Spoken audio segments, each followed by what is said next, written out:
दक्षिण अफ्रीका में भारत के अनेक प्रदेशों से लोग जाकर बसे थे। इनमें कुछ स्वतंत्र मजदूर थे, कुछ गिरमिटिया मजदूर, कुछ छोटे सरकारी नौकर और कुछ व्यापारी। इन्हीं व्यापारियों में एक थे दादा अब्दुल्ला, जिनका वहां काफी काम फैला हुआ था। उनके एक मुकदमे के सिलसिले में मोहनदास करमचंद गांधी दक्षिण अफ्रीका पहुंचे।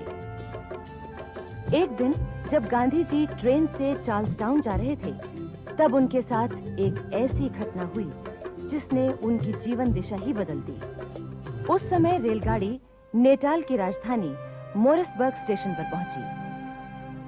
गांधी जी पहले दर्जे में सफर कर रहे थे। उनके पास टिकट भी था, लेकिन अंग्रेज रेल अफसर ने उन्हें डिब्बे से उतरकर तीसरे दर्जे में सफर करने के लिए कहा। गांधी जी ने इसका विरोध किया और उसे प्रथम श्रेणी का टिकट दिखाकर बोले, मुझे इस डब्बे में सफर करने का कानूनी हक है। गांधी जी का विरोध देखकर उस अंग्रेज अफसर ने एक सिपाही से न सिर्फ गांधी जी का सामान नीचे फेंकवा दिया, बल्कि उन्हें भी धक्के देकर नीचे उतरवा दिया। दरअसल इसी क्षण गांधी जी को अनुभव हुआ था कि गोरे लोग काले लोगों से कितनी नफरत करते हैं। मुझे जो तकलीफ मिली है वो तो ऊपरी है, पर ये रंगभेद तो एक महारोग है। इसे मिटाने की शक्ति अपने में हो तो मुझे उसका उपयोग करना चाहिए। फिर चाहे जो भी कष्ट आए उन्हें सहना चाहिए।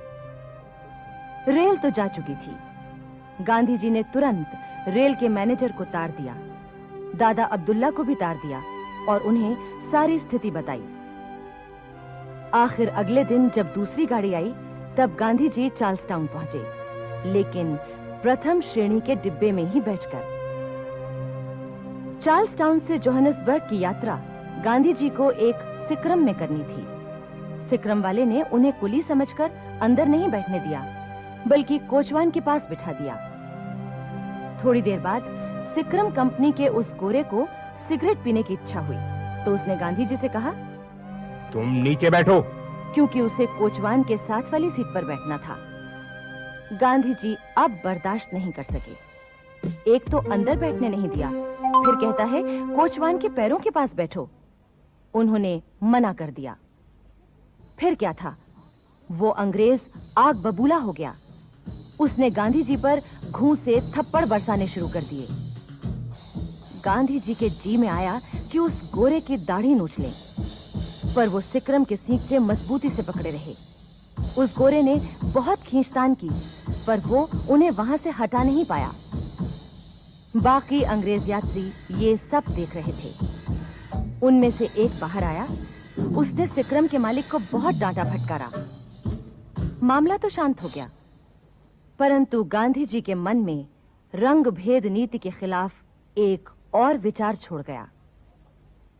जब मुकदमे का काम खत्म हो गया, तो गांधी जी भारत वापस आने को तैयार थे, पर दक्षिण अफ्रीका में भारतीयों की दुर्दशा ने उन्हें परेशान कर दिया था।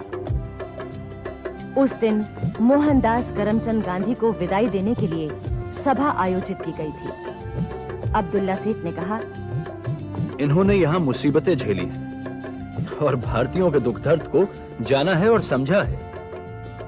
अभी कुछ देर पहले एक अखबार के कोने में छपी इस खबर के बारे में मुझसे बात कर रहे थे, जिसका मतलब यह है कि हिंदुस्तानियों को नेटाल की काउंसिल में चुनने का जो हक हासिल है वो छीन लिया जाए। इस विषय पर जो बिल पेश किया गया है उस पर असेंबली में बहस हो रही है।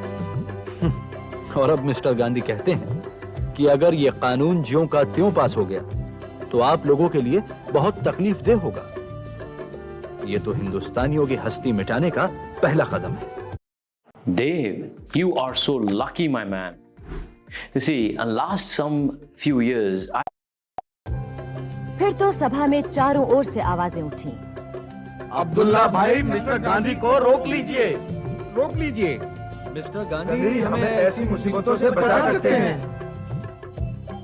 आखिर गांधी जी 1 महीने रुकने के लिए तैयार हो गए। उन्होंने एक याचिका तैयार की, जिसमें इंग्लैंड के सम्राट से प्रार्थना की गई थी कि वो विधेयक को स्वीकृति न दें। उस पर हजारों भारतीयों ने दस्तखत किए थे और ये याचिका सम्राट ने स्वीकार कर ली।